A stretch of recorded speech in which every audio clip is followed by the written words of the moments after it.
Today we have a special guest, Jeanna Hepburn, who is a recent member of our ward within the last 3 years, and we're excited to talk to her. Hi, Jeanna. Hello. Thank you. So we'll start with standard question. Where were you born? Where did you grow up? What was your family life like when you were growing up? Okay. So I was born in Provo, Utah. Go figure. Had parents that met at BYU, and so I was born there in Provo, and probably was only there 9 months to a year. I don't really get into all that information, but my parents ended up shortly after finishing college and moving back to where my dad grew up, which was Evanston, Wyoming. And that's about 3 hours drive from Provo. If you're headed east on the interstate and over to Wyoming, it's the first place you usually hit into as you're heading into Wyoming from Utah. So we lived a lot of our life between Utah and Wyoming because in Wyoming it's a small town and not a lot of services. So if you needed a doctor or say like a Sam's Club, we went to Utah to do those things. All of our temples were in Utah at the time. So we grew up living in Ogden, Salt Lake, Provo, those areas. More so Ogden, a little bit of Salt Lake when I was younger. My mom had most of her children in the Ogden area after that. But when I then married, I had moved over to Green River where my spouse was originally from. And we would then go more to the Orem, Provo area because that's where his family was more originated from.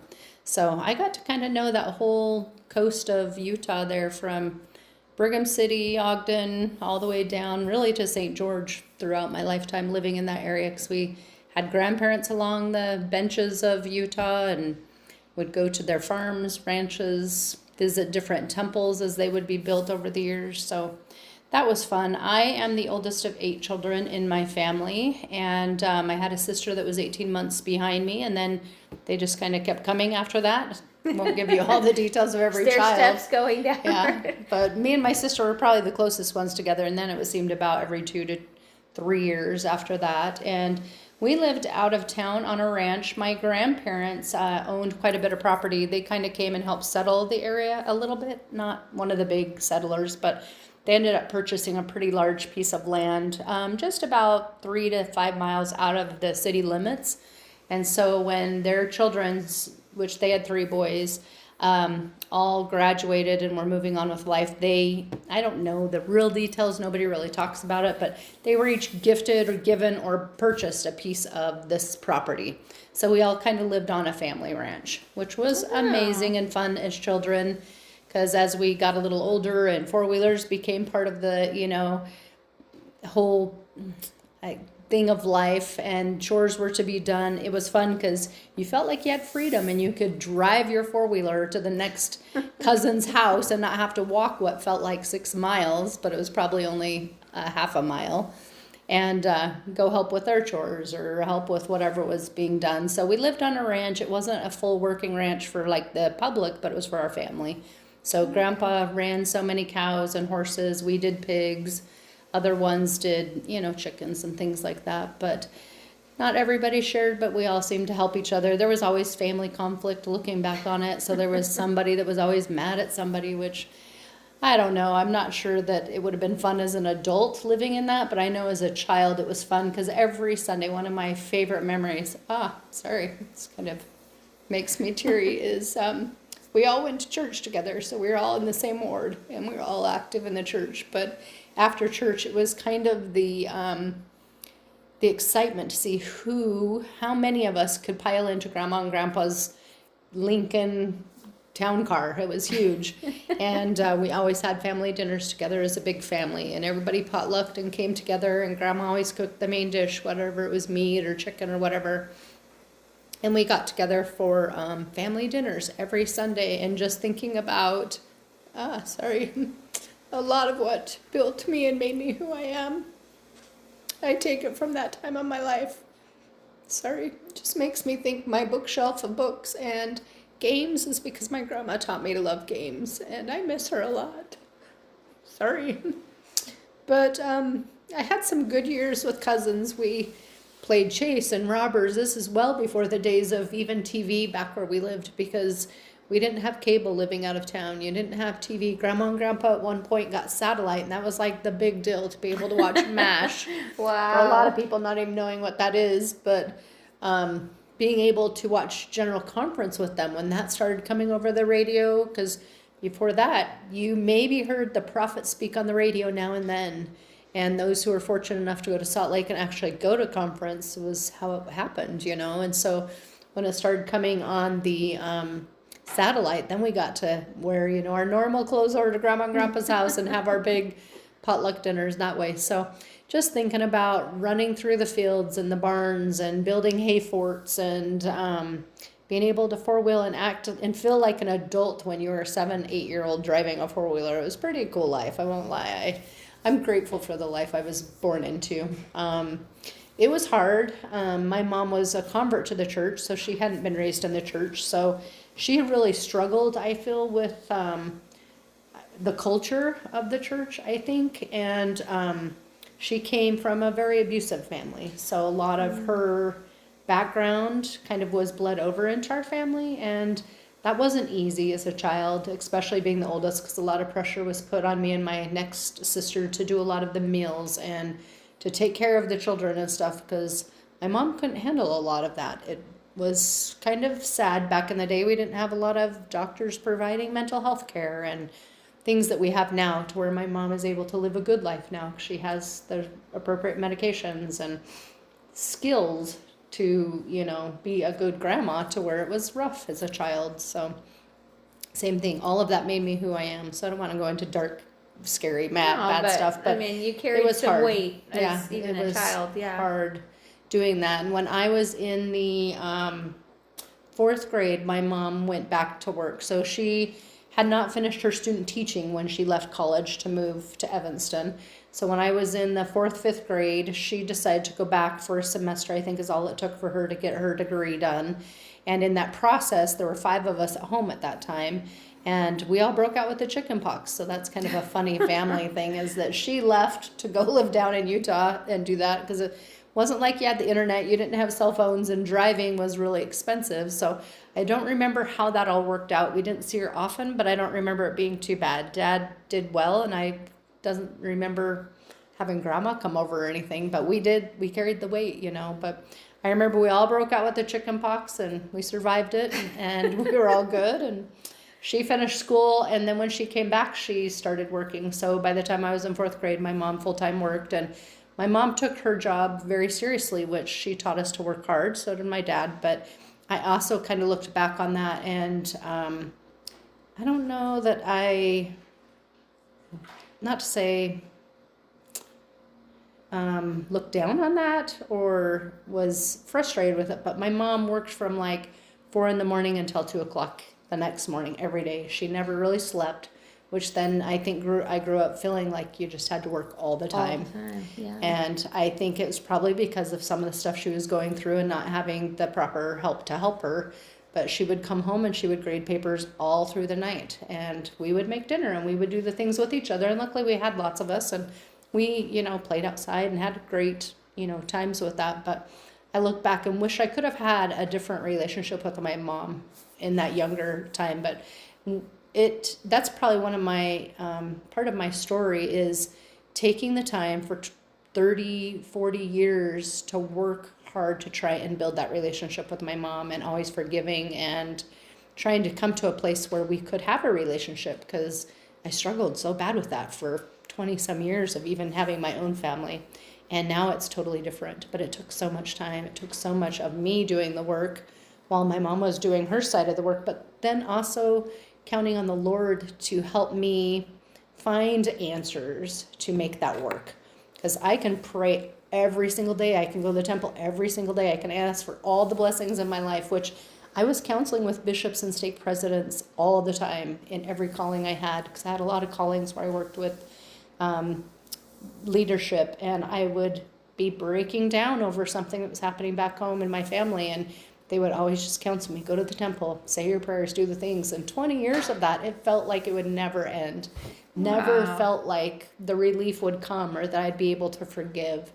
And I was led to one of the techniques and the trainings that I did through happenstance. It was when YouTube was just starting out, and I started going through all these videos on anything I could find with this certain product that I had heard about, that I didn't want to believe it from other people that it worked, but I wanted to learn for myself. And hearing one lady just give a testimonial of how she did it and how it worked for her going through a miscarriage, which at that time I'd been through too, I wanted to try this therapy or this technique myself. And so I had the products, and it's through using inhalation of scent with essential oils, basically, which I know a lot of people woo-woo and think that's kind of crazy and stuff. There's some people with experience and some... Right, but I ended up having a huge experience that day, that I just listened to this technique that this lady was talking about, and I followed along with her, but using my own life experiences in place of what she was talking about with miscarriage.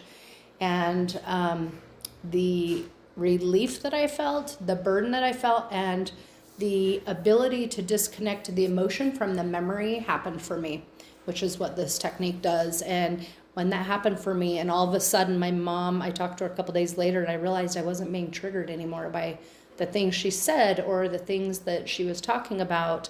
I knew something had changed. I'm like, what? This is different. This is cool. So I actually reached out to the doctor who was the one that did this therapy, this technique with this lady, and said, do you teach this? How do I get into it? He's like, yeah, actually, we just had another session start 2 days ago. I'll let you into it if you want to. And so I was one of the very first groups, and that was back in 2017 when I got that certification for that therapy and technique, and have been blessed to use that and share that with lots of people since then. But just going back to family life, that's one of the big steps, one of the big things I saw, the Lord answering our prayer, but it taking so long, but also not giving up. Because I think we go through a lot of hard times in our lives, and we want immediate results, or the Lord isn't really there, or maybe we shouldn't believe anymore. But I've always had a deep belief in our Heavenly Father, and I've always known that as long as I continue to do what I'm supposed to, that the answer will come, or the relief will happen, or I'll be guided to know. And that was a very hard thing to go through for so long, because I really didn't think it was possible. So I just kind of started praying that one day in the eternities it would all work out, and I just kind of give up that having that answer or that connection with my mom or that possibility just wasn't possible here. And I was given a lot of tidbits along the way from the Spirit, which kind of would help here and there. But that's one really big thing that helped me with my own health journey, is because I knew if I kept trying, I would, find answers, which never really knew I had a health journey until my health started going to pot kind of, I want to say it was actually probably 17, 18 years ago. And just kind of skipping forward, I'm trying to think how to tie this all in. I guess I'll just go there because it's there. Well, let me pause you for a second, because I was really impressed by how you really wanted to heal this relationship with your mother. And really it felt like you were finally given a solid answer, but it was to help you fix your side of the relationship. Right. Not that you were broken, but to help heal that first before you worked on. But the cool thing is, what I did is, because of that experience, I thought it was just me, and I knew it was. I knew we all have different ways of processing life. So say yourself, you have multiple children and you feel that you're parenting them all the same, having one life, but each one of them is having their own life in your family experience. So they're going to see it from their point of view, and it's not what yours is, which that was a huge aha moment for me, that I parented them all the same. I did all the things, and I had to tweak it because I had a special needs child and a lot of different trials during that time. But as I've had all my kids leave home, I realized that, just because I saw it this way, my kids weren't seeing it that way, which that was aha to me, that even growing up in a family of 8, I assumed all my siblings saw the same things I did, felt the same things I did, and that my parents saw the same things I did. But no, we each were having our own experience. And shortly after that experience of me going through that, session is what I'll call it, I ended up reaching out to my mom and asking her if she wanted to go to women's conference with me at BYU, which I didn't think she would go because she's just kind of ornery like that, very stubborn. And she said yes, and we went, and we had the best time, I thought. But I was able to, anything she could say, I literally, it just washed off me. Before, it was such an attack all the time that I was constantly in fight or flight mode, constantly trying to always be kind, because that's just who I was. But it was so hard always being attacked by someone that was very narcissistic and mean and just driven to like tear you down all the time. And so all of a sudden we're there, and as I was able to continue to be kind and just act and be the way I was now, we got into the driveway. I'll never forget this night. We went and did some other fun things because I like to go to Deseret Book and go get a chocolate caramel apple from Rocky Mountain Chocolate Factory. It's just like a tradition I have with anybody who's with me and we're near Rocky Mountain. We got to get a carameled apple. And so I did those things that I love doing with my kids, with my mom that day. And I'm not just the oldest of 8 kids, but I have 5 sisters and 2 brothers. So a whole bunch of girls and a home like that makes a little more chaos, right? So anyway, we pull into the driveway, and like I say, they still live on the same ranch that I grew up on, which is really awesome. So this was like a road trip, like full day. Yeah, okay. So we went from Wyoming to Utah, and I think it was overnight, 2 or 3 nights. Okay. So when you go to women's conference, I want to say it's 2 to 3 days. And I have experienced that with some friends a couple years prior, and I thought, I want to do this with my own mom and my girls, or how many ever, whatever, or daughter-in-laws, which who knows how that will all work out someday. But as we pulled into the driveway, and we drive up behind the house because that's where you park to get into the backside of the house.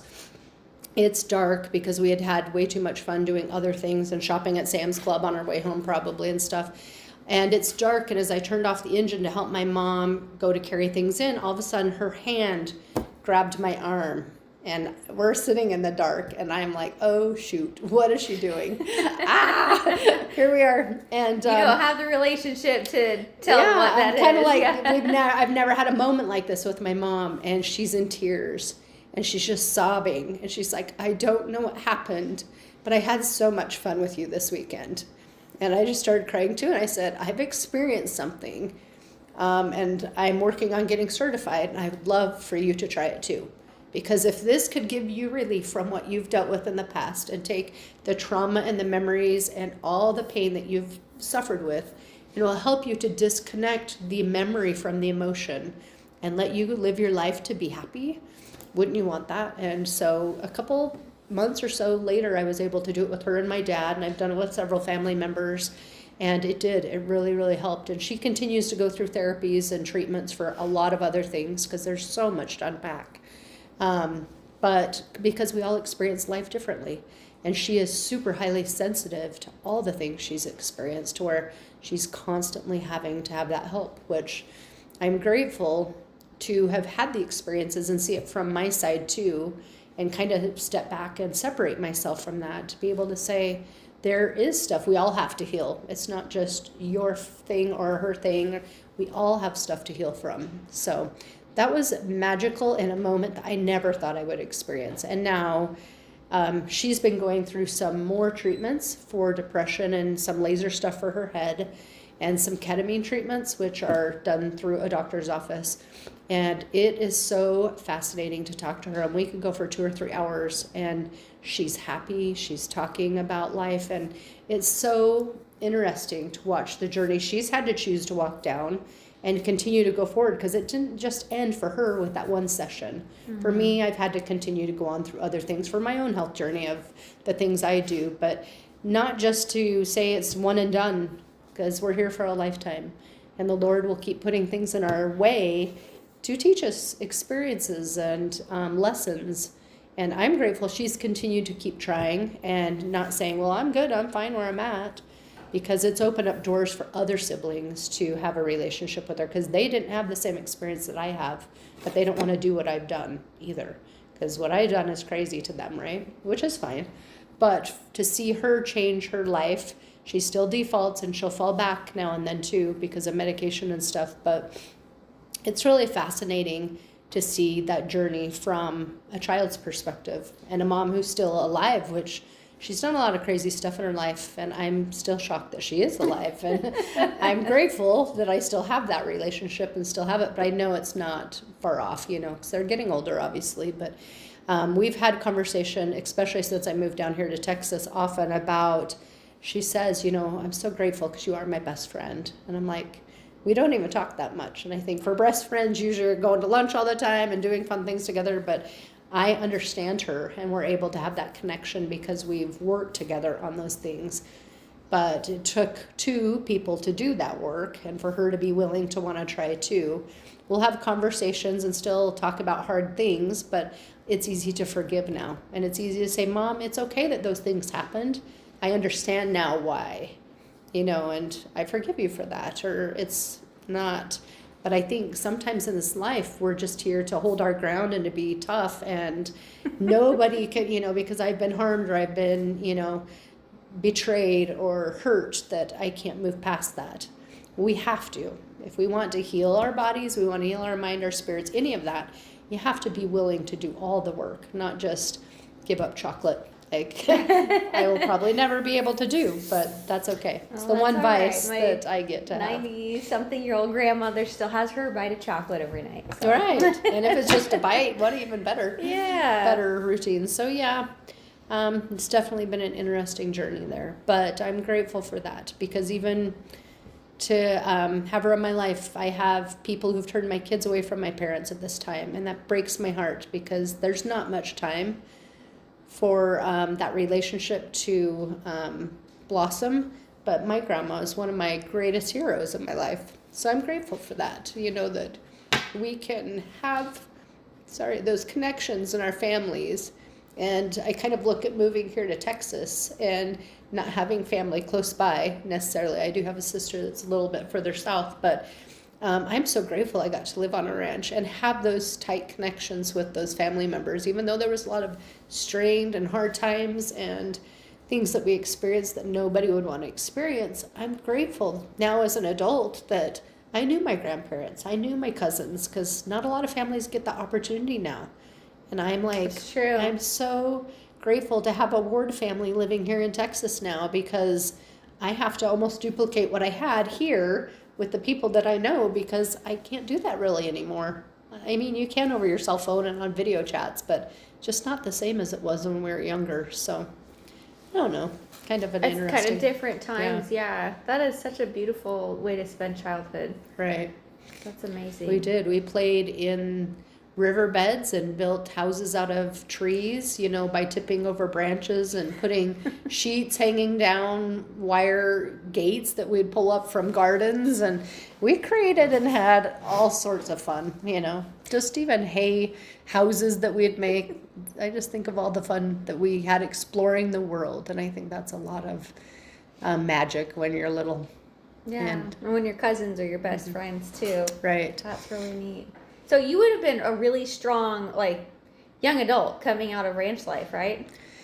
I felt like I probably was. I guess it depends on what you mean as strong. I mean, when you have a chance to explore the world and climb on things and build with things, like, your body is just naturally strong. So I would imagine, like, you going into college, like, you were pretty, you know, strong, fit, you know.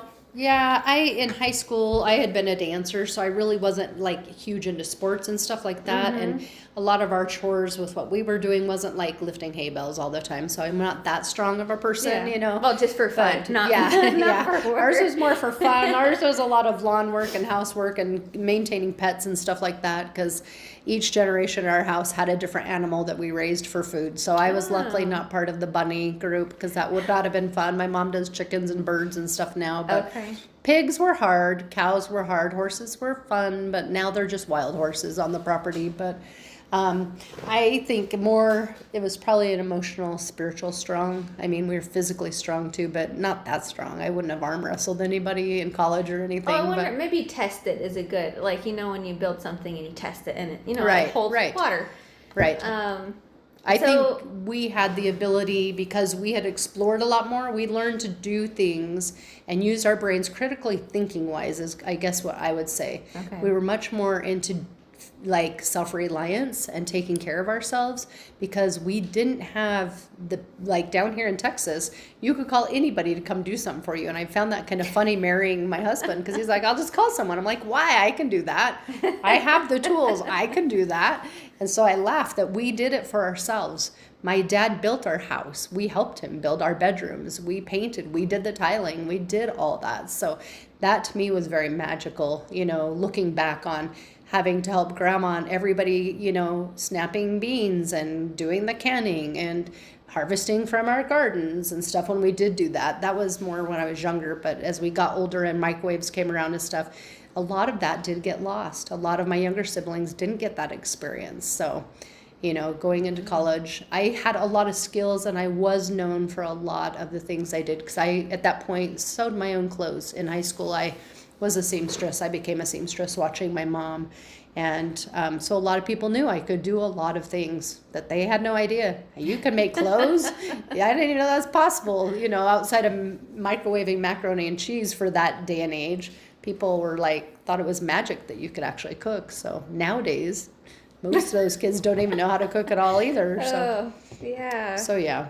So feeling capable like that feels really good. I imagine that, you know, you talked about your health journey. When you see things stopping to work in your body, like that would be really devastating, really frustrating. I mean, when did you start kind of sensing, okay, this is a health journey, I need to look into some things? So a lot of that actually started, I think, when I became a mom, because when I was younger, I always, like a lot of people, just listened to doctors, and we did and followed what they told us to do, because that's how we were raised with doing that. My grandma would actually come to us with a handful of horse pills and vitamins and stuff and say, take these, you'll be better tomorrow. But when it got towards high school and stuff, and going into the doctor, they would, oh, nope, you need surgery for that. Nope, you need this and that. And I remember being in college and sitting in classes day after day, because I was going into radiology at the time. I started having a lot of back spasm problems, and it came down to them saying it's because you're not exercising all the time like you used to with running and dancing, because now you're sitting in a chair studying all day, that your back is being thrown off, because I broke my tailbone in the winter in Wyoming, a lot of snow and ice. And I had fallen on my tailbone, and everything was going cattywampus. The muscles were pulling the wrong way. This is really before you knew what a chiropractor was. This was before you knew how to do all the stretches, you know. So there was kind of when the doctor's like, well, you're going to need your back, you know, surgery on your back, and here's all these drugs. And I started doing that, and I didn't do the surgery, but I went through a lot of pain, a lot of medication. Kind of just pain management. Trying it, yeah. And then my first big aha was watching as my children were born and starting to see the health problems that came with some visits to doctors. I won't go into a lot of that drama, because I know a lot of people are not on the same page that I am with childhood shots and things like that. But as I saw a child go limp after their appointment with a doctor and almost losing them and not knowing they had special needs yet because they're so young, that was terrifying. So to stay in a hospital for 7 days holding a limp child that you didn't know if they'd live or die after exposures to something like that you put into them not knowing that could kill them was terrifying. And then having to watch him, and they claimed, oh, it was this, it was that, it wasn't really that, and that could never happen. Coincidence. Yeah, it was a coincidence. There's no reason. But I took him in, and he was healthy before we went to his appointment. And then come out, and he can barely, move anymore. He wasn't responding like a normal child would, like prior. Now all of a sudden he's allergic to everything in the world. I couldn't feed him normal food. Now one doctor's claiming he's allergic to eggs, so I had to find a workaround for that, because everything we ate back then had eggs in it. If you were buying Hamburger Helper, which we were in college, everything like Hamburger Helper even had eggs in it. So I had to learn a lot of things to do from scratch with, workarounds with vinegar and other things that would make the effect of an egg, but not use eggs. We'll come to find out that was all a lie anyway, but I did it for many, many years, just working around, reading. And this is all before the internet too, because we didn't really have the internet. You have to do some footwork to learn this stuff. So yeah. I'm learning from my Relief Society sisters at college, from the older women that were in our ward buildings, because I was in a student ward, but luckily networking with people and just asking and having an open mind to say, something's not right. And I kept searching. I went to doctors in Fort Collins. From there, we were in Laramie, Wyoming, going to college, and going to Cheyenne, and ended up so you're a student at this time. Yeah. Wow. Yeah, And how old was your son? He was like a year old, maybe 12 months. It was close to the 12 oldest? months. No, my second. Your second. Oh Yeah. my goodness. So you have 2 little kids. Yeah, You're in 2 college kids.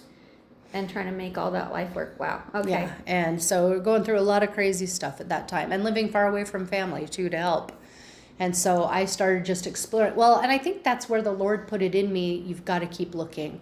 There's something going on here. It's not right. Keep looking. Or I would have just kept listening to the doctors and probably let him be the way he was and just let it be. But it was so hard. It was so hard to see him regress and be not functioning, that something was wrong as a mother. And I think that's probably why Heavenly Father gives us that mother's intuition. So I kept searching and ended up actually finding a gentleman that came to the area to do allergy testing that was from India. And he happened to be in America doing kind of like a, what do you call it? An understudy, or I don't know what it is, but where they come and kind of do so much time in certain countries practicing certain things to get their degree for where they're going. And he did some allergy testing, and I have had a lot of this done with these 2 oldest boys of mine because of severe ear infections and strep throat with one, and then this one with his vaccine injury. And this doctor is the one that gave me the aha moment that he's like, no more, your son cannot do this. And he didn't speak great English, so it's really hard to understand him. But he was trying to make me understand that my son was allergic to what was in the vaccines.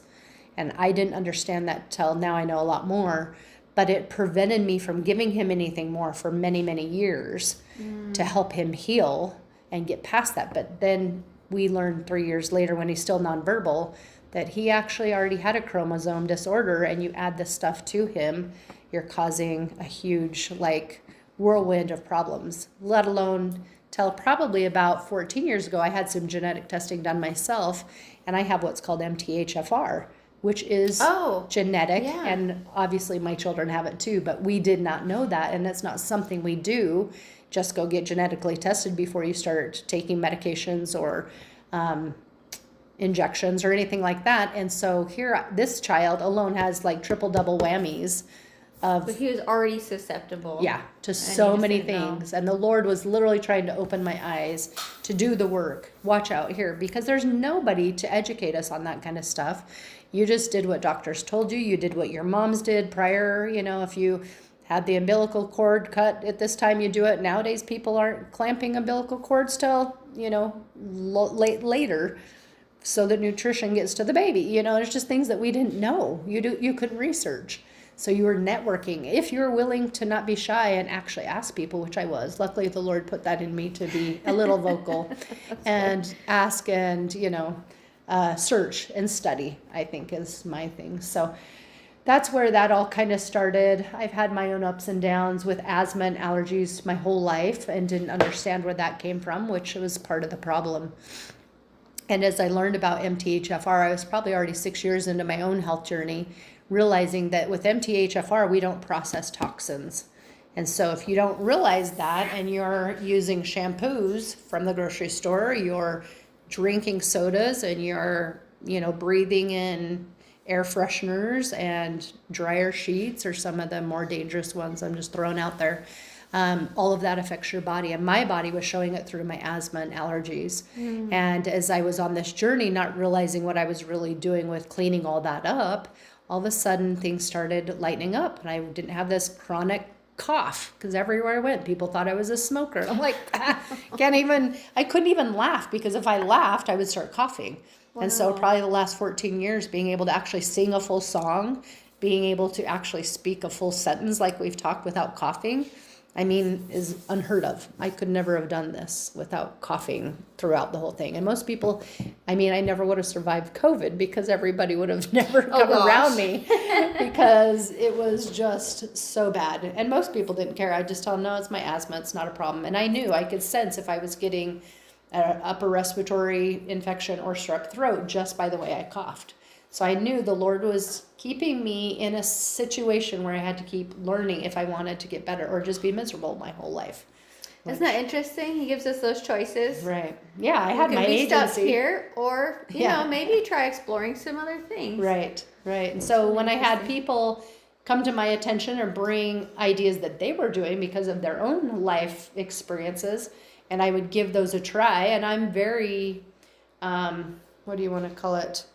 Not to say judgmental, but I'm very skeptical about all things. And so I do experiment on the word, not with bad things. I've always told, I've had doctors recommend some bad things. I'm like, no, I'm just not willing to go that route. But as you experiment, whether it's with an essential oil or a supplement, a vitamin, or giving up dryer sheets and air fresheners and candles for 3 months and putting them in my garage in a box, and whoa, all of a sudden nobody's getting sinus infections in my house anymore.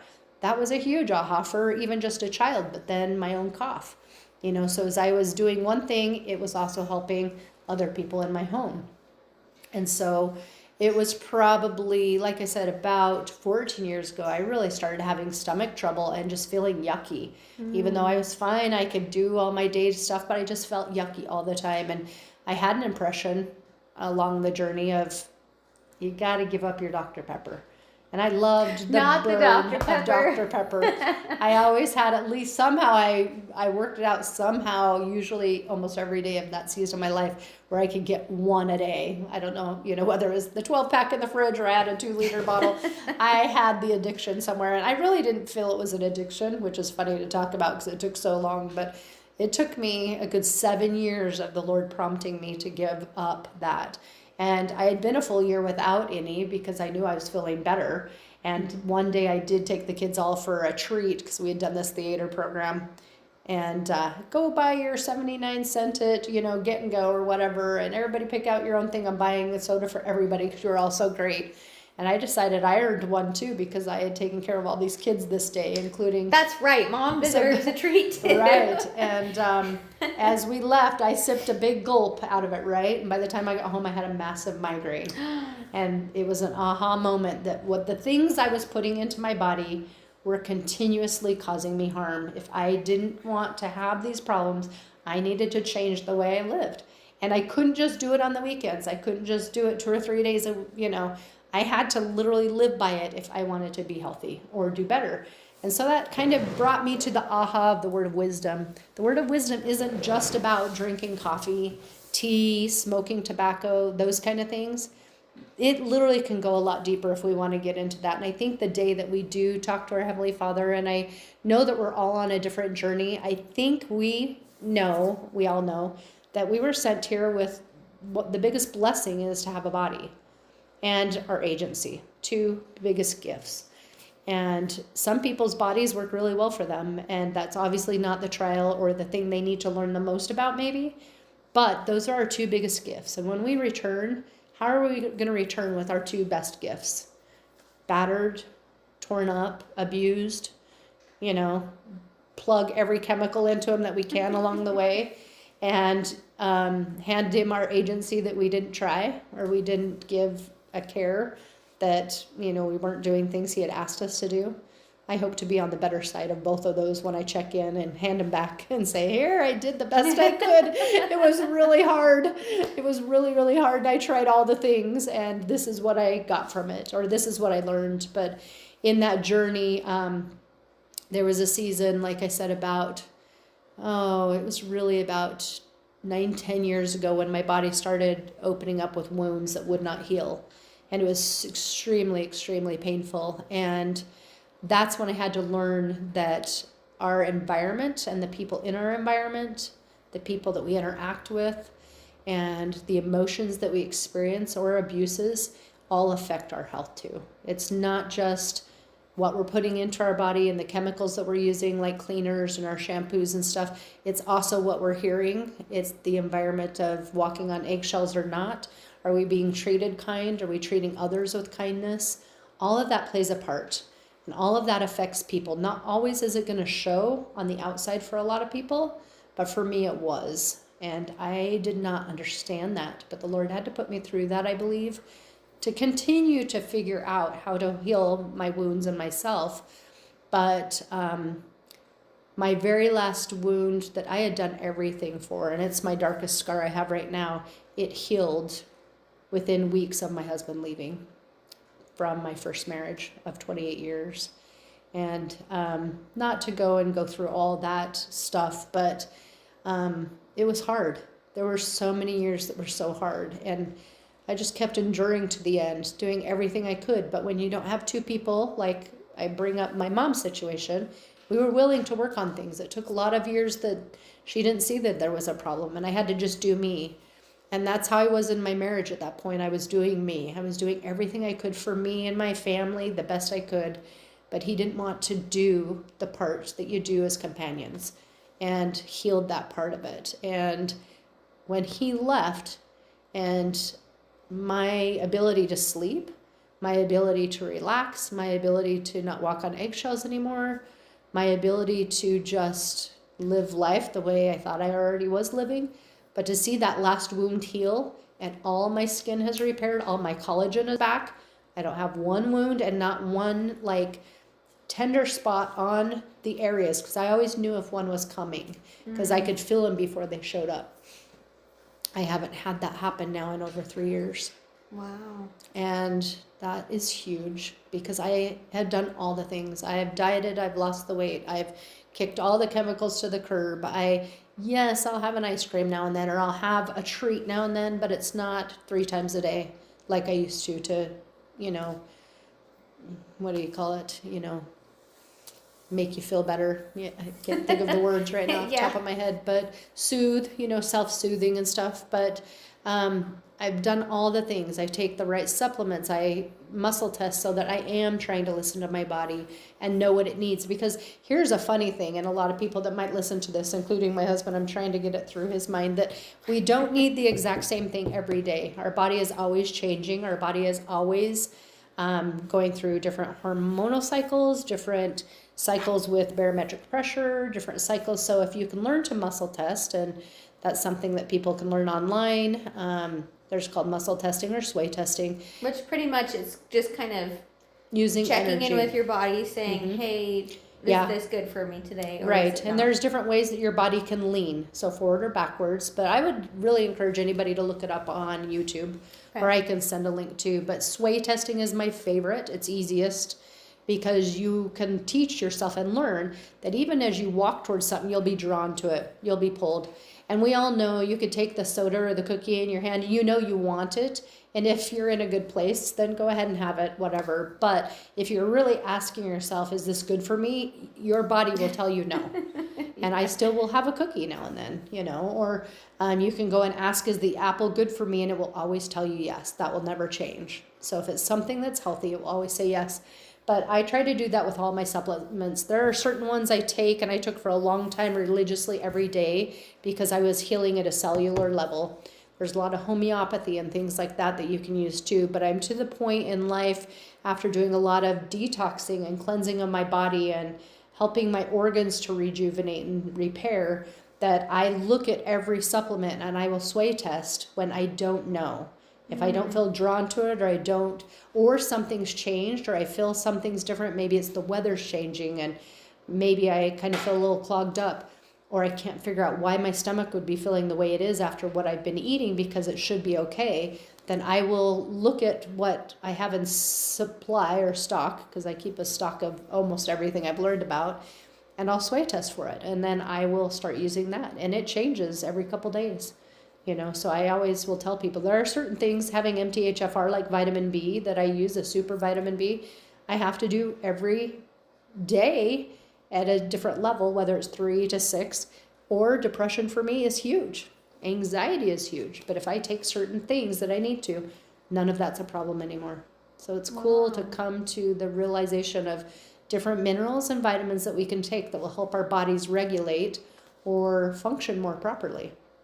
And so a lot of people will take a pharmaceutical, and those are synthetic and the body can't really process them. And with time, that wears the liver down, it wears the kidneys down, and it doesn't make our life as long or as enjoyable if we use those. Yeah, they're a quick fix. They do cost quite a bit of money, which supplements do too, depending on what you're taking. But there's just 2 paths of life that we can take. And the Lord obviously gave us all the opportunities to choose, But for some reason, the Lord has told me or shown me to choose natural and to do it myself, to do better, and to not lean on constantly having to have insurance for the stressor of that, but then having to go to doctors who are not necessarily trained in nutrition or sleep or the things that we should be learning on our own as even living humans, that's kind of been taken out of us growing up and is not taught in schools. Then when are we going to learn this stuff, So as I have been able to do that, I'm not real great in herbology by any means, but I have books that I can search and I can learn about those things. But that's not been something I've loved. I won't lie. I love a lot of stuff in natural health, but working with herbs is not my 100%. It's for some people, not right. for you. I cook with herbs more than I use them, but if I had to make a poultice for an infection, or if I had to make a tincture or something, I could. But I don't keep them constantly going.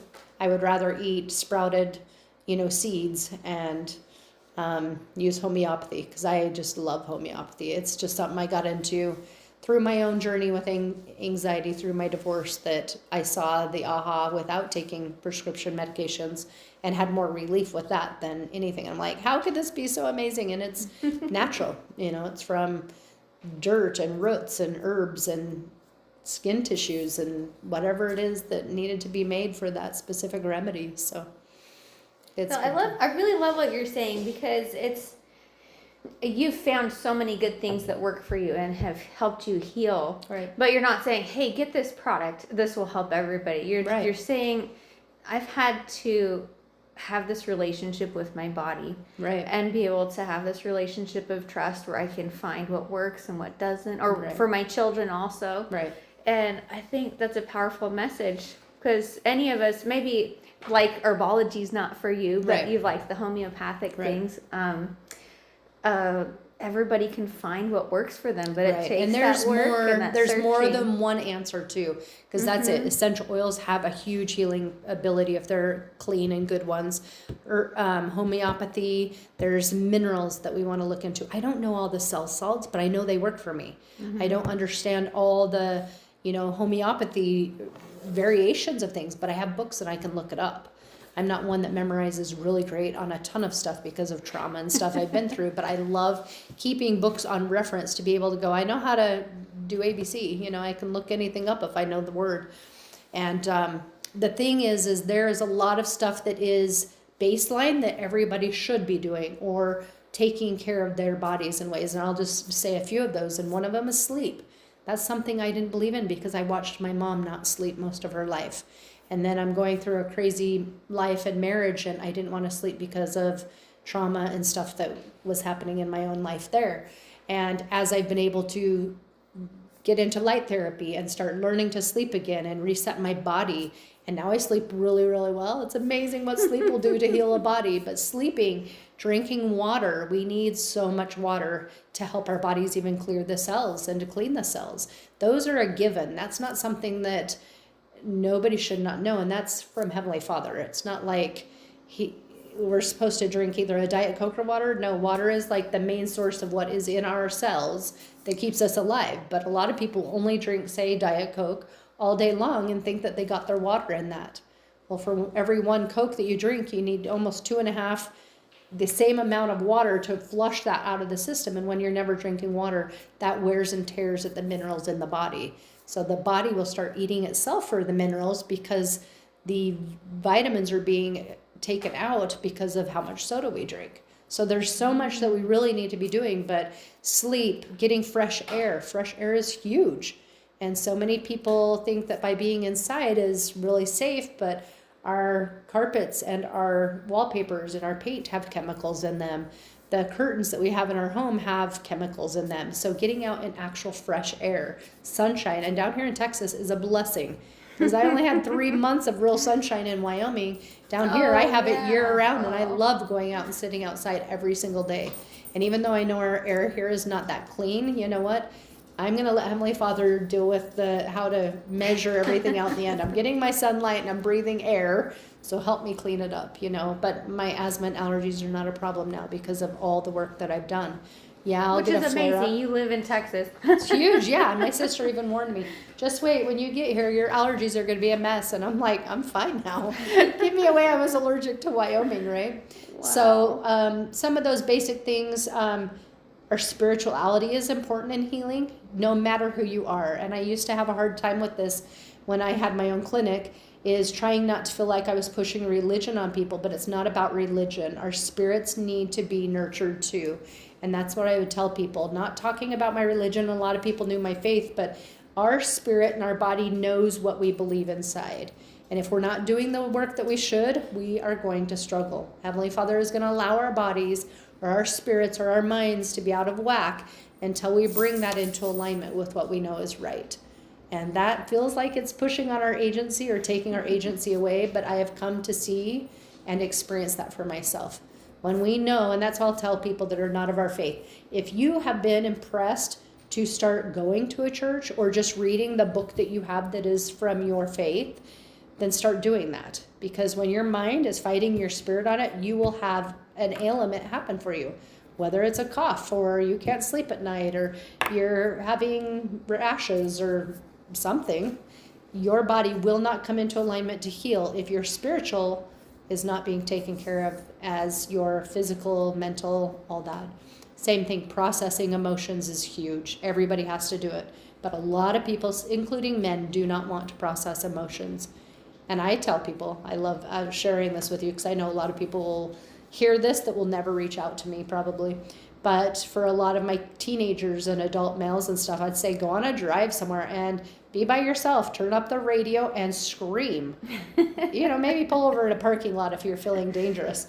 But just scream it out. I was blessed in Wyoming to have a lot of dirt roads, and I could go on a lot of long rides with my dogs, take them for rides. And when I started learning that through some of the therapies I was going through, to just shake your body out, dance it out, shake it out, spin. There were times I stomped, screamed, especially going through my divorce. That was kind of a weird time to experience this stuff. But as I moved the anger and the emotions out of my body was healing. It was the coolest thing to be able to go home and sleep really well.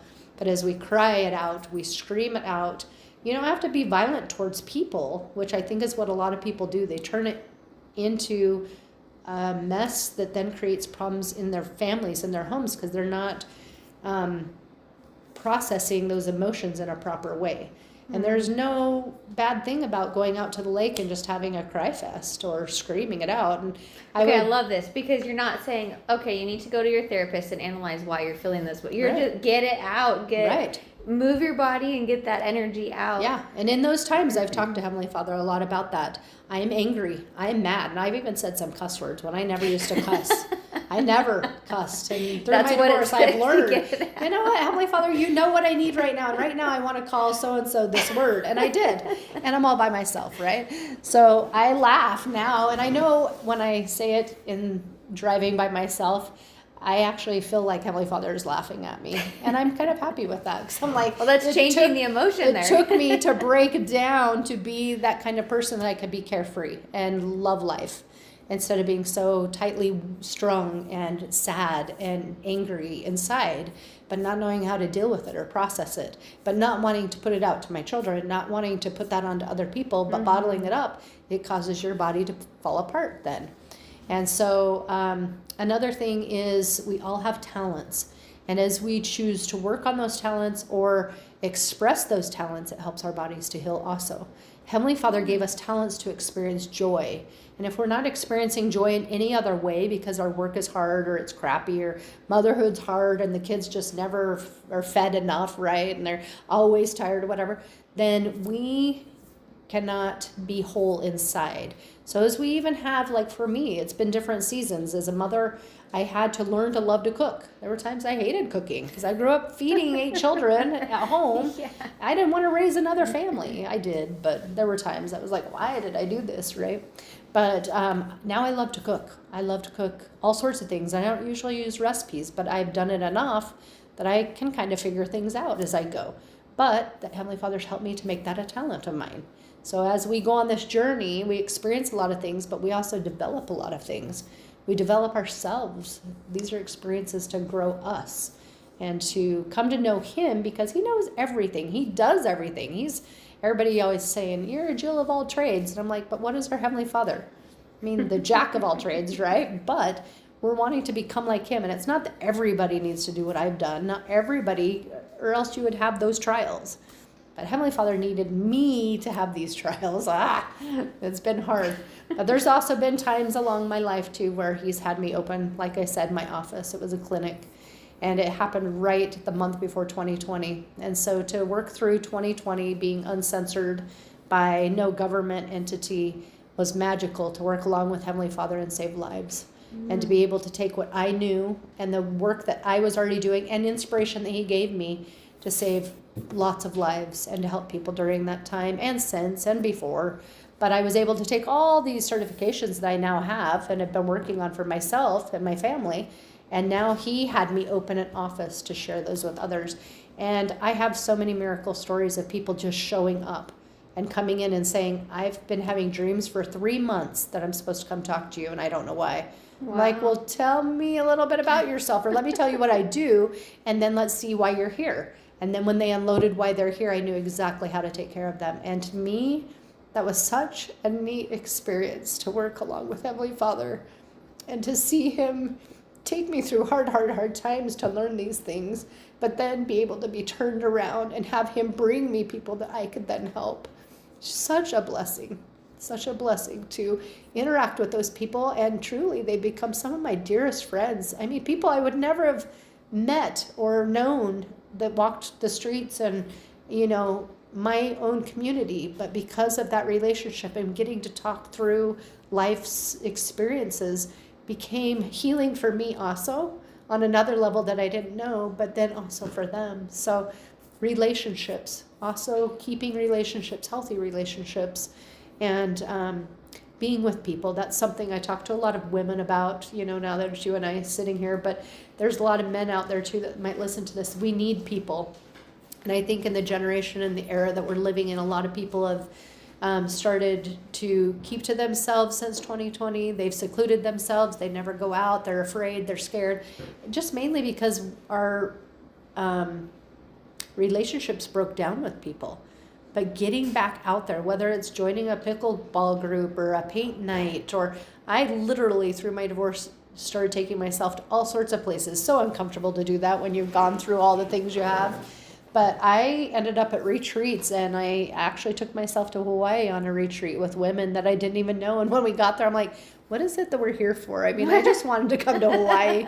But I learned a lot of things and met some of the neatest people in my life there at that one event. But going and serving with people, going to do different things. That's what I love about our church. We have so many opportunities with Just Serve or the Bishop's Storehouse or different coalitions and nonprofits here in Texas alone that we can go out and serve. And you don't even have to know anybody. Just go and be a stranger and serve other people, and then feel Heavenly Father's love, and you will heal through serving other people also. There's so many things we can do, but we have to do, there's about 9 to 11, and I don't have any of my worksheets in front of me to walk through all of them, but there's some very basic things that we all need to be doing, like I said, with breathing fresh air, getting enough sleep, drinking clean water, removing the chemicals from our life, even though a lot of people don't want to hear that. These are like the Sunday school answers of help, or right. of health, right. I guess. But they're all very important, and yeah. I think when I was starting my journey, though, I took them very lightly, that, that's too easy. Especially sleep. Have her take the chicken. Oh, I can do that too. Oh, yeah. They brought treats for our chickens. Yes, I have treats for the chickens. We always save it for the They're always very grateful. Yes. So as we skip over those things, it's kind of like in the gospel. We have really simple things that we should do, like saying our prayers and reading our scriptures and going to church. But when one of those things isn't being done, our triangle or our line of balance falls out. And when we're not doing those basic things, or the hierarchy of needs is what I would call it, even though it's not necessarily mapped out that way. If we're not doing one of those things like getting fresh air, guess what happens to your lungs? And guess what feeds into your lungs? Guess what emotions get held in your lungs? So every emotion is harvested or held in a organ of the body too. I'll just put that. Well, that's little so bit in there. fascinating. Okay, I've got to do a follow up. I always say this. I know. So record this for posterity. As you're healing, it's also interesting to look into the organ and what emotion is being stored there, and then go back and process those emotions. There's trainings I've learned through that I do all sorts of other sessions to help process emotions outside of screaming and kicking snowbanks that I tell the teenagers, go down to the end of the road and kick a snowbank and scream how mad you are at the coach, but get these emotions out of your body because it's causing you problems in your knee. It's causing you problems in your hip, and that's why you can't play right. And lo and behold, we do some light therapy and a few other things. They're back out playing when doctors were telling they needed to have 3 surgeries. Wow. It's so cool that you can heal the body so easily, but we got to put our mind in it a little bit deeper than just believing what everybody else is saying out there. Taking some responsibility, I guess, is what I'd say too, to step it up when not everybody will want to, and some people will be happy with the lives they've had, and that's fine. And it's not everybody's journey. Maybe they have totally different, experiences and hardships because they needed to learn different lessons than I did. But that's kind of where I've been. I've got so many stories I could tell, but I know you and the people listening are probably like, oh, get on with it. No, I love it. I love it. It's so exciting to hear how you've gone from trying to manage situations or pain or conditions, whether in you or your children, because you've been able to heal. You're excited about service. You're excited about all these opportunities. You've been able to help others. Right. And that's because you trusted the Lord with your healing journey. Right. And went where He sent you. Right. And a lot of that came through promptings, but when you're young and you're new, you don't understand what a prompting is for you because it's different for everybody. But I remember being up at the University of Utah, coming out of a pretty much an appointment where the doctors were like, well, what do you want us to do now? Because I'm seeing this huge bunch of doctors. It was called the Grand Rounds, and I had been put into an experiment project at this point because I'd been going through this for 7 years, and nobody that I had seen in doctors could actually get it healed or figure it out. But I had all the answers for what I knew worked for my body, but using the steroid tape that they had me doing was now causing my body to react times 10 to it, and it was causing me more damage than it was healing in the past. And now it's causing me to have worse outbreaks and huge gouges on my legs where from my knees to my ankles were just open wounds, and it was so extremely painful. And I remember that day walking out of the University of Utah not knowing if I was going to have both legs amputated, and the Spirit said, just get the cleaners that you've learned about. And I had just, like the week before, been down to the Salt Palace, listened to some different doctors talking about ditching chemicals and going green. But now that's kind of a mixed up term because a lot of companies have gone and done what's called greenwashing and said that their product is safe when it's not. So you got to learn to read labels. But there are some products that were essential oil based, and I thought it was all kind of hokey pokey, and I wasn't wanting to believe that if I spent, $110 on swapping out my chemicals that I could actually heal my body. But the impression came, and I thought, that's so weird. Why would I be getting that? That was last week. Here I've just been to this Grand Rounds. They have no new medicines, and 30-some doctors I've talked to, nobody had any insight. And I can't be the only person that's dealing with this, which I found out later I wasn't, but they're not sharing that information with every patient. They just wanted you on the pharmaceuticals for the long term. That's what they were trained on. That's right. What they know. And it was sickening to see other people going through it much worse than I had it when I learned of it and met people in my own town that I had never heard of. But anyway, skipping back to that, I went home, told the then former spouse about it. He kind of mocked me and was like, well, whatever. And I did it. I dug in and I bought this bundle of, new laundry soap, new cleaners, whatnot. As I did that and then had the impression to start applying frankincense to the wound that was the biggest on my leg, it literally started pulling together every 30 minutes.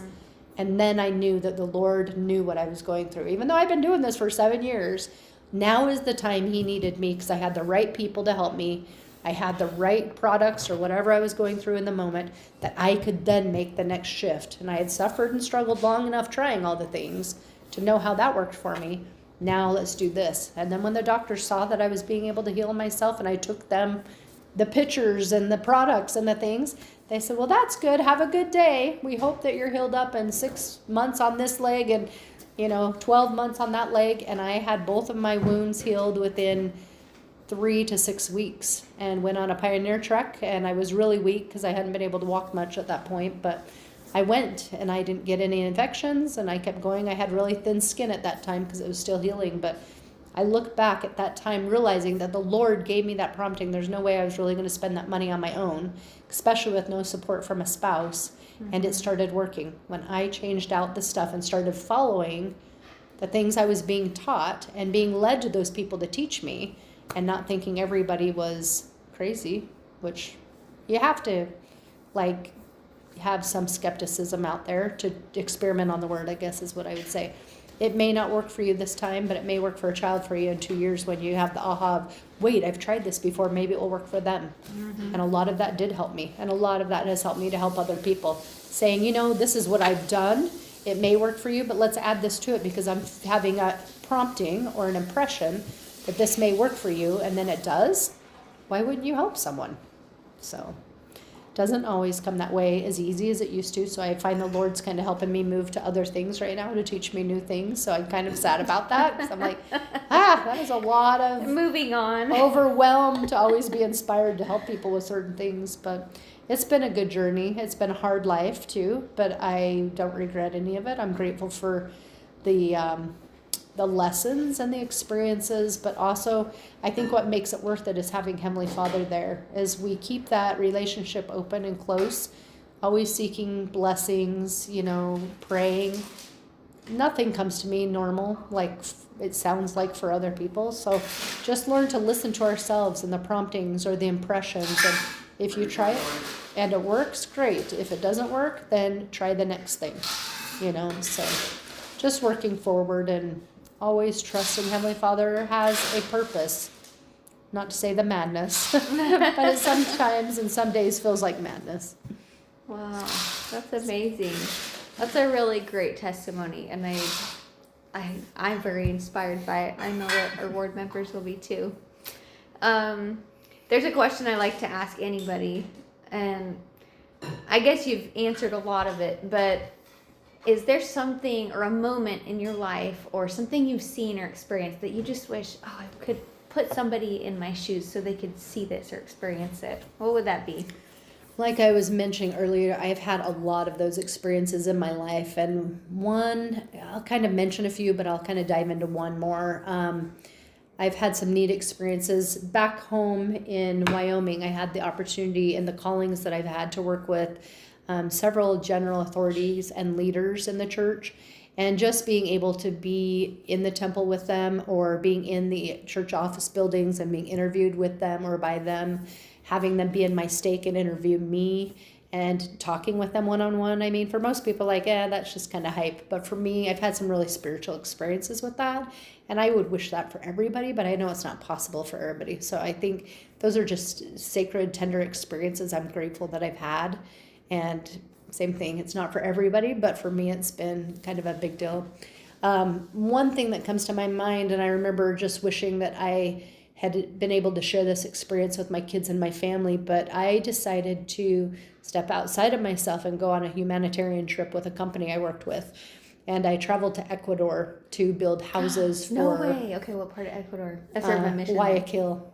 Okay, cool. Absolutely. That is a big Loved step out of your comfort zone. It was all by Wow. myself. I didn't know Spanish. I tried. I have tried to learn Spanish. So anyone out there that could help teach me, I'd love to go there. And I've had promptings to do it. It's just nothing sticking. But I went with a total group of people I didn't know. And the funniest part is they gave us shirts that we needed to wear the first day so they could pick us out of a crowd when we got there. But it had Spanish on it, and I didn't know what it said. I knew it said something about our trip. But now I'm in a foreign country wearing the shirt in an airport, and people are coming up to me speaking Spanish. And I'm like, I don't know what you're asking me. So from that very moment of leaving my kids, doing the fundraising I needed ahead of time to buy supplies to donate, because we were donating houseware items to these houses that we were buying because it was Christmas time for them. Because we went the first week of December, I want to think it was. Right before COVID, which was crazy to think all this was happening or coming about. and buying the supplies I needed, not having the support from my life that I did at the time, but knowing I needed to do this. And I had been prompted for 3 or 4 years to apply, and I had, but the other ones that were available, I see now that Heavenly Father didn't need me in those situations. There were some in Cambodia and other situations that dealt more with sex trafficking and things that were more probably traumatic that I didn't need to go visit. But he needed me in Ecuador, where we would just build some houses for people that were less fortunate, and I could see stray dogs and have these experiences with these amazing construction workers that would open up, even if I couldn't speak English, but because I could do sign language well enough that they were willing to let me into their space and work great. with them. And being there and seeing a slab of cement, and within a week, and working with these complete strangers from all over the world. So we had a gal that was there from Brazil, one that was there from Canada, several were from the States. We had a bodyguard that was with us, which was kind of cool to be like, we're protected with a bodyguard, right? He could speak for us and know what was safe and not safe. And, just working with the amazing people. And then they had students from the nearby school that could come and help us. So kind of interacting with them and seeing their lives. But then we got to go to a school. And this school was run by the company, or kind of sponsored by the company, but to see how they were growing their own food, seeing how they were learning how I used to learn as a child, and hands-on, not like what's being dictated here that has to happen. And I remember sitting there watching these kids do these plays for us, creating them by themselves, and we're out under like a big, it's hard to understand, like a carport here, it has no sides, but the roof, it was a giant, building like this, but no sides on it. And most of their learning was done outside like this, because the temperature is pretty, kosher all year long. And as they would play sports, and their parents would come and help with the gardens that fed them, they also had chores at the property, that everybody had a place. And just to see everybody working together to have this life, but then they go home and they literally live on dirt floors, and they have, a lot of stray animals and a lot of crazy cool animals too, like iguanas in the trees and, cool stuff, cows roaming in the streets. But the poverty, to me, poverty is not a problem for me. I don't look down. It doesn't bother me at anything. I love the homeless here. I love working with the different nonprofits in this area just as much as I love working with speech and debate team back home or whatever. But looking at how happy these people were, and had the very least of anything. I could go home into my 5,000 back then square foot home with anything and everything I could ever want. And I was so sad and had such a sad life. But here I wanted to stay. I didn't want to go home, but I did want my kids to be with me. And I wish they could see how happy these kids were to grow their own food and help make their own meals. And this was like 300 kids at this school. And to watch this and to be there. And then I extended my trip 3 days to go stay out at this farm of this company that I worked with, all by myself in the middle of this huge property. I don't know, it's thousands of acres of growing these plants that I use. And a security guard coming by and checking on me one night. And then I started realizing, I'm not really all alone, but I was. And I just would walk the fields at night and look at these really cool vultures and crows and smell lang-lang. Like, oh my goodness, this is one of the prettiest plants I've ever smelled. But they grow that in this area, along with oregano and a couple other things. And just being with my Heavenly Father in that time, hearing the nature that's down there and smelling the smell of the lake with the flowers and stuff, I felt like this is literally what heaven must be like. But this is in Ecuador, and I'm getting to be here. And I stayed for those 3 days and literally just kind of, not to say meditated, but prayed and did a lot of heart soul searching and reading. And to me, that was, for myself, magical. I just wish everyone could have an experience where you're all by yourself, you knew nobody, and you just got to go serve Heavenly Father and his children, and got to feel of his love and be in his surroundings of nature, in a beautiful environment like that. Maybe not a bad one, but I guess you could surf in a hurricane or tornado area and probably still feel the same way that I felt. But that to me was just such an aha moment. And it's right before my life really started falling apart really hard. So I also feel that Heavenly Father was giving me this moment to myself to know how much I was loved. And I could meet new friends that I still keep in touch with through social media. and just go experience that all-encompassing aha of Heavenly Father's majesty, the plants and the land and the area. And I just walked, and they had goats and pigs and all the stuff that I was pretty familiar with. And I would just literally stand there at the fence and wish, man, I miss pigs, but I'm glad I don't have to deal with them anymore. I'm glad I don't have to do this stuff. But watching how they ran the farm there and just experience the land, and then fly all my way home. And I know I had some traumatic experiences with tickets and missed flights and different things like that. But to me, none of that, I don't remember the details, and I don't even care, because literally miracles happened. And I remember that trip was just a miracle, that I got there, I made it home, and, life went on. But to me, not everybody gets to leave this country. Not everybody gets to leave where they were born. And I'm grateful, as we're talking about this, to say this, that most of my family and everybody I lived with all was born, raised, grew up in Wyoming, and they plan to die there. And coming to Texas and being here for the last almost year and a half, how amazing that you don't know what you don't know if you don't leave, or you don't try something else.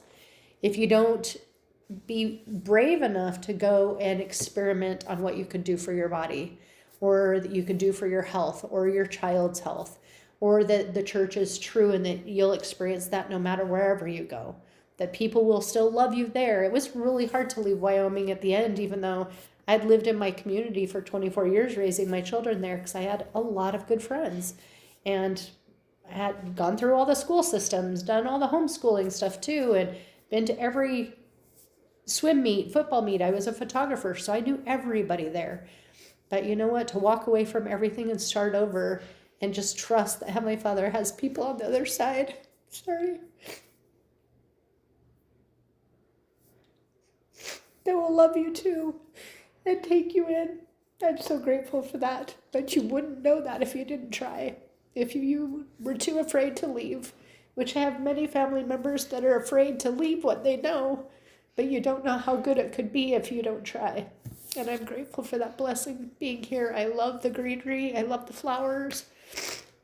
So many good people. And, the Lord's stretching me with the callings He's put me in and the experiences to work here and be in this area and be in this kind of new life that I'm in, because it's different than what I grew up in. But I'm grateful for the opportunity to keep learning, to keep trying things. And I apologize for all the tears. I'm a very emotional person too, so You're processing emotions. right, You're doing I'm exactly processing what I've been through, and it's all good. But just being able, if you're brave enough, I guess I can't say I'm brave or I'm not brave, but I've just decided in my life that I've got to do some of these things, because nobody's coming to save us, I guess, is kind of a theme that I have in the back of my head. And unless you go out and experience some of these things, great. There's a lot of people that have a companion that will do all the things with them. Some people don't. Some people don't have children that will do the things with them. Some people don't have a cheerleading system behind them. And as the oldest of 8, I always felt that I was in charge of a lot of stuff and always was the one to fix everything for everything. And I needed to take time for me and show myself that I could trust myself to do these things for just me too. Yeah, it was a blessing to my kids and the company I worked for and stuff like that, but it was something I never would have thought that I could go do. But having the impression and the prompting to go try it, like, okay, I'll raise the money. I worked extra hard, and I had to pay money, a lot of money to go do that. It wasn't like it was a free trip by any means, but I did it, and I'm proud of it. And there's a lot of things I have tried and I failed at, but some of them, like going on a trip and helping people, I didn't fail at, so I'm proud of that. So It's amazing what you can do when you just take a step and right. set the goal. And if it's meant for you to do, then why not? Why not try it? Because when it's meant to do, Heavenly Father will make it happen for you too. I truly believe that. And that's what I can see. A lot of things I've wanted to do in my life that haven't worked out, it's because it wasn't meant to be. It wasn't meant to go that route, because I wasn't going to learn what I needed to. But the other experience that have been put in front of me or shown to me or whatever, as I've dug into them and given it a try, they've blessed my life. Definitely. And Heavenly Father's provided everything in that I needed for, whether it's the trip and going to Ecuador and the supplies I needed or the funds I needed, or, healing my body. Yeah, it took a long time. Or healing that relationship with my mom took a lot of perseverance and a lot of patience and a lot of, going to the temple and trusting and having faith, and then one day going, oh my goodness, something just changed. Some people don't get that in this lifetime, and I have those experiences I'm still going through, but I still pray that on the other side it will all work out. Just having the hope that we've been taught these things, that Heavenly Father says it's true and it will work out. We got to trust that. And then all of a sudden it might give us relief actually in this life. You know, I know there's a lot of people that have health problems, say like type 1 diabetics or other hard things with cancer or whatever, and maybe those things will not go away in this lifetime. Most of those are possible if you try hard enough, but it's a lot of work. It's a lot of things you got to do to make that. But same thing, a very regimented life, and some of us are not willing to live that strict to be okay with that, or to heal the pancreas, or to heal, you know, the cells of the body to get rid of cancer. And that's okay. It's not meant for everybody to heal those things too and survive them. Sometimes it's just learning to be patient, or to trust people, or to live every day as happy as we can as we go through those trials too. So That's amazing. Thank you so much for sharing your experience, Jeanna. you're welcome. I feel like we're really rich to have you in the ward. I love it. I look forward to seeing what comes next in your healing journey. That's really exciting. Thank you. Luckily, right now, I don't have a whole lot to be healed, so I'm just enjoying life. I'm trying to keep my body doing its normal functions every day, and I'm grateful for that. It's nice to be able to move and to not be in pain every day and to move forward. So Okay. Oh, I do have one more question. I know Okay. we're going long. that's right. Is there someone you nominate to be interviewed Ooh, on the podcast from our somebody ward? to nominate. Well, I need to maybe know the ones you've already done, but I don't know you want to take up that time right now. Just who came to mind when I said that? Sister Tucker. Ooh, Have you already No, interviewed not her? yet. Okay. All She right. was the first one that popped up in my mind. Okay, well, let's hunt her down. Thank you so much. And we'll welcome. see you next time. So sorry about the ice in the background. I'm not sure he understood what we were doing. It's But I'm okay. like, and then he's interrupting. I'm like, oh no. Life still happens in the background. Right. I was like, well, and that's the ice maker that he uses.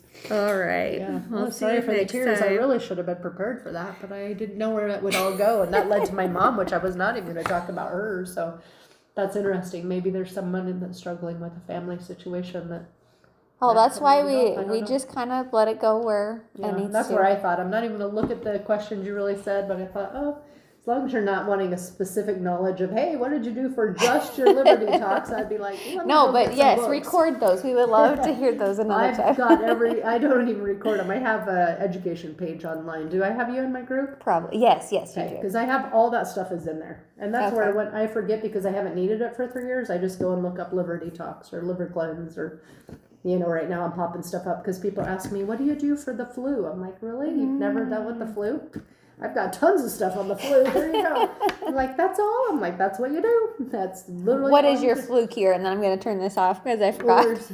Not a problem. There's multiple things you would do, but for one is you're going to rest a lot and sleep. Mineral baths for me are the biggest thing. I call them a detox bath, but it's basically for our size, I would go 2 to 3 cups of each, but you're looking at baking soda, hydrogen peroxide, and I'm going to say the wrong one, Epsom salt. So you're re-adding the minerals to the body, but you're opening up the pores to get more oxygen inside and give your body the minerals you need. So that breaks a fever. So I have not used Tylenol, acetaminophen, anything of that sort for over 14 years now. You do the detox bath and have enough minerals in your body, you don't need a fever reducer. Because Wow. that will regulate your body to continue to heal without breaking the fever. Like it's miserable, you'll be able to go through it. And But you can't skip the rest. You said rest first. well, you're going to have rest. You're going to Yeah. have your fluids. So whether you're going to do water with some Celtic salt in it, which is your minerals, or you're going to do bone broth. I like bone broth over just chicken broth or beef broth, but you can do those. But bone broth is more healing. So Now I kind of want to get the flu. Don't curse me, but yeah, you don't really. There's a lot of people. I want to getting try right it. now. You'll have it soon enough. So keep the notes. But oscillium, or it's said that way, but I can show you a picture of it. I get that and keep it on hand. It's a homeopathy remedy for flu. Okay. So a lot of people would do Tamiflu if they were getting flu shots, which I don't recommend at all. I won't go into all that, but Tamiflu is not something you want to be putting in your body either. But oscillium is the homeopathy version, and they're little pellets that you don't want to touch homeopathy with your skin, because homeopathy is really kind of hard to explain to someone without books. But So say you have the flu right here, Mm-hmm. and they have the flu figured out, whatever's in the flu, and it's always the same, even though they tell us it always changes, which is crazy. But there's certain things in the body that are breaking down for that flu to take hold inside of us because we're weak inside. It's not that Gotcha. it's a germ necessarily.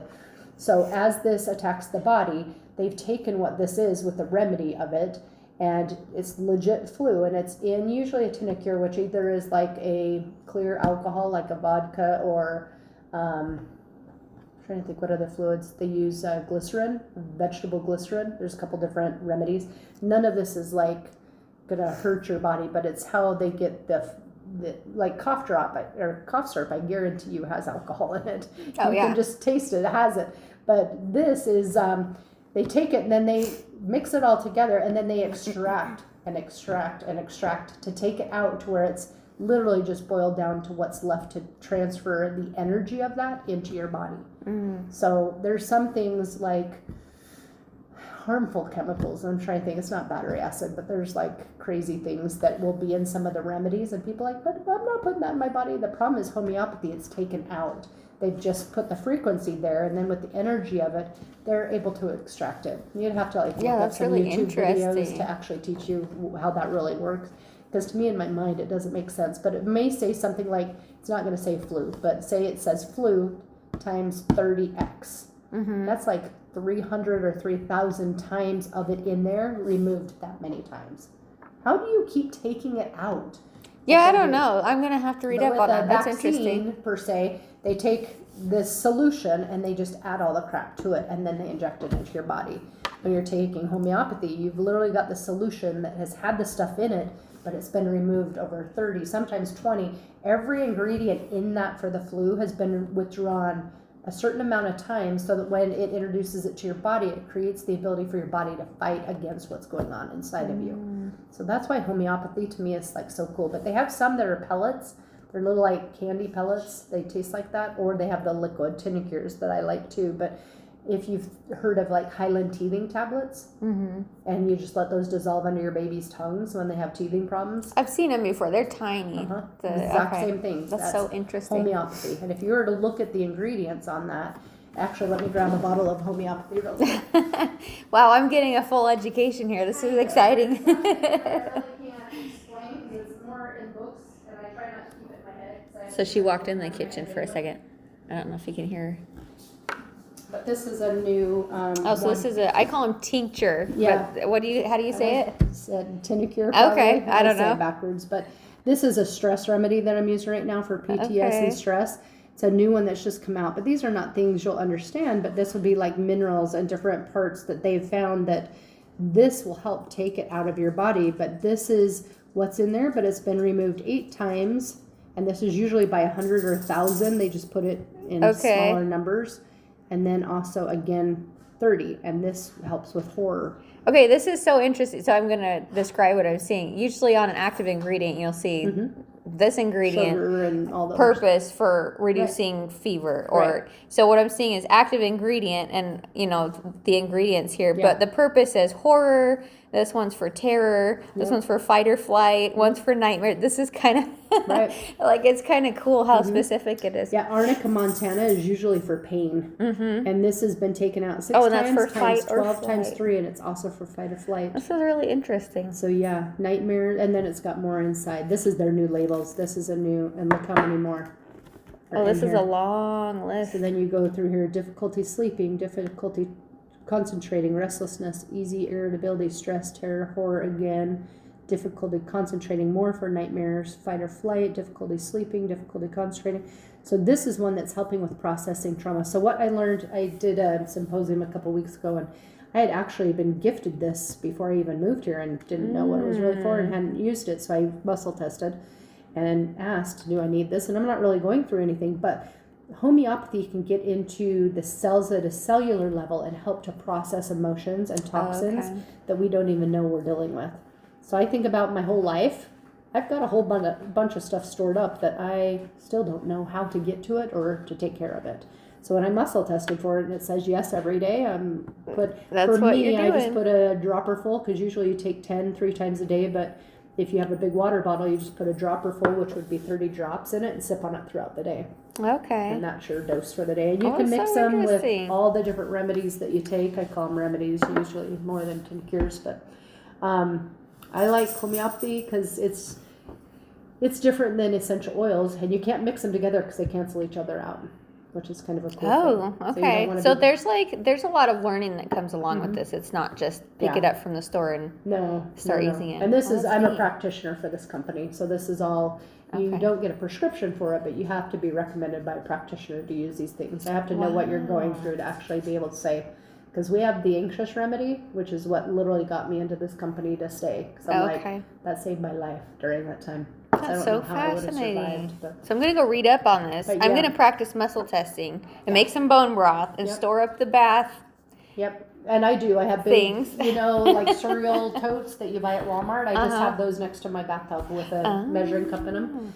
And then the oscillium, and the first one that gets the flu, you obviously want them to take it, but have everybody in the family do at least 3 days dose with it, and then nobody else will get it, is what I've found. And I've been dealing with this for many years. So I have a sister-in-law, I'm working with her on her first time. She used to be a nurse. She's like, how do you deal with this? I'm like, really? Okay. Well, it's fun to learn new things. Those are some of my very basics of it, but you really need to dump minerals into the body. So the mineral baths are great. There's another supplement that I love that I use for us. I actually started coming down with something in my She walked out last again. night, and I have already kicked it as of this morning. I was fine before we went to church, but Wow. with my practice, I came upon this company, Wellness and formula, this immune wellness support. formula is amazing. Is this like probiotics kind of thing? no, look at all this. These are all vitamins. Oh, and they're all minerals. vitamins. Okay. So A multivitamin, you're but a good looking one. at garlic bulb, though. You've got propolis extract, echinacea, elderberry, Solomon's seal, rhizomes, horehound, aerial parts. I mean, it's not just, you've got so many herbs in here too. Mullein leaf, angelica. I just root feel extract. better hearing all of these plants. Yeah, there's so All many in these here. things. This is how I do herbs. Yeah. I don't do them, I crush them and stuff. And put 'em in- Pre-processed Right. herbs, yeah. But what I like about this is you can take this as a normal everyday vitamin, but I don't. I try not to just keep stuff in my body. I want to make my body work on its own. But when we start feeling yucky, instead of just going and grabbing a multivitamin and taking it, because you're not really getting probably what you need in that, because it's just a multi, this one you can start on it and just take one set a day, which is what I did last night. But if you're really sick, like David gets sick and he's down. So if you get really, really sick, you take 6 of these every 3 hours. Wow. But usually that's on a lot. normal day dose, you just take 6 today, 6 tomorrow, and 6 the next, which is what I'll do because I'm not sick. But last night when I started going to bed, I'm like, man, it's swollen right here. And I don't know why, I'm fine. So I doubled up on this, took it last night, drank all my water, slept really, really well, slept as long as I needed to, and then feel great. So I used to buy this in just the 45 caps and sell it from my office. And now I buy it in the 240 because if you have a family, it makes it You're nice. going to go through it. They're kind of big, so you may have to open them Yeah, up I'll and put take them it in 6 of yogurt. those every 3 hours. That's a big And if you want to commitment. kick something really fast, this is the way. But your body needs the minerals and vitamins while it's trying to heal, to actually help you get through it. Most people just go get Tamiflu and then they're drinking Gatorade, which is a sugar-loaded junk fest, on top of junk food and chips and stuff while they're watching TV, not getting fresh air, and not sleeping because they're watching TV. And then they don't know why their body never gets strong. Yeah, they may get better in 3 or 4 or 5 days because they took Tamiflu and stuff, but then they get the flu 2 weeks later, or they get the strep, the next month, or they get, their body is just not being able to kick off all the normal stuff. It just they're being needs exposed more to. mineral So support. you're building your immune system when you go through this, to where if you get the flu, you may never get anything else the rest of the year. Most people, but what about my flu shot? I'm like, you don't need it. Take care of yourself. You don't need any of that crap. Just take your body and do what you're supposed to with it. Get out and exercise now and then. I'm not saying get into a pump and flex class and do a cardio bike ride every day. No, just go out and walk around the block once if you need to. Do the basics of what you can. But definitely, if you're inspired to do more, do it. But yeah, those are some of my hot tips. But most of the time, I tell people when you got the flu, usually you're vomiting and throwing up. One of the things I really like, and his sister-in-law luckily was able to get it, is called Digest. And you put it on the belly button and rub it around counterclockwise. If you're throwing up, you want it to stay in.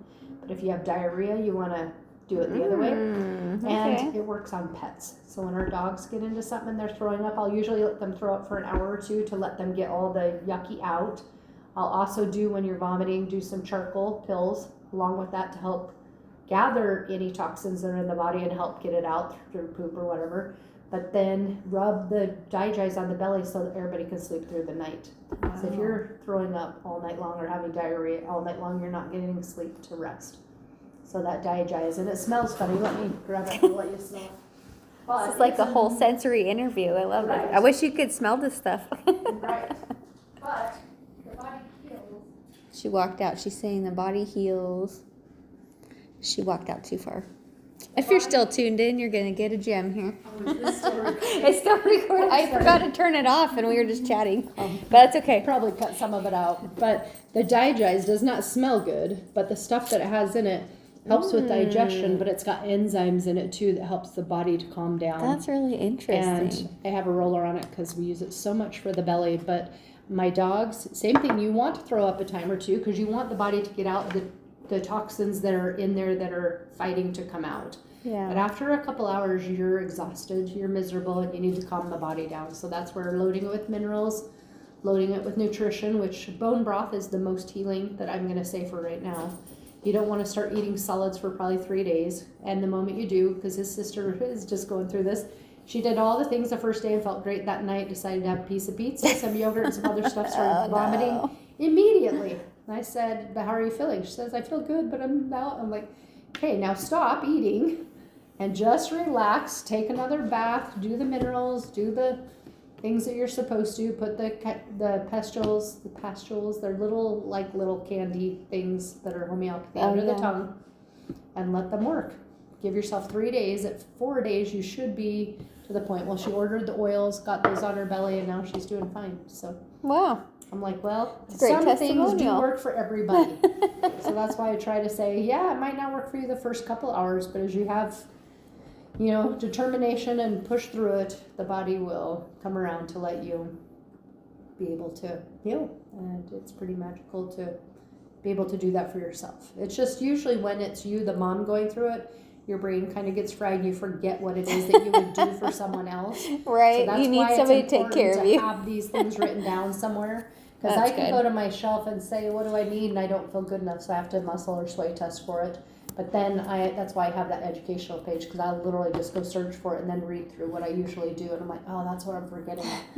Because if you don't write it down and you don't use it often enough, you forget. That's true. Because I've had tons of things that, what would I do for strep throat? What would I do for ear infections? He got an ear infection recently, and I had to go start searching because I'm like, what did I used to do for my kids 20-some years ago that worked? I couldn't remember. Same with the missionary sisters. I'm like, what was it that we used to use for mosquitoes? Because the repellent that I have is really amazing and it works. I don't mind giving it out, but it's like $50 a bottle. So then I had to go back and realize that it was garlic oil. You can make garlic oil, rub it on the ankles and the wrists and around your belly and stuff, and it will ward off mosquitoes. And usually within 20 minutes, the garlic smell is gone, but it still keeps protecting you. So when they come over with their legs full of mosquito bites, I'm like, girls, you need some garlic oil. What? Oh my goodness. Well, I'm glad I didn't turn off the phone yet. That was a little interesting tidbit. We'll bid you farewell till next time. Thank you. All right.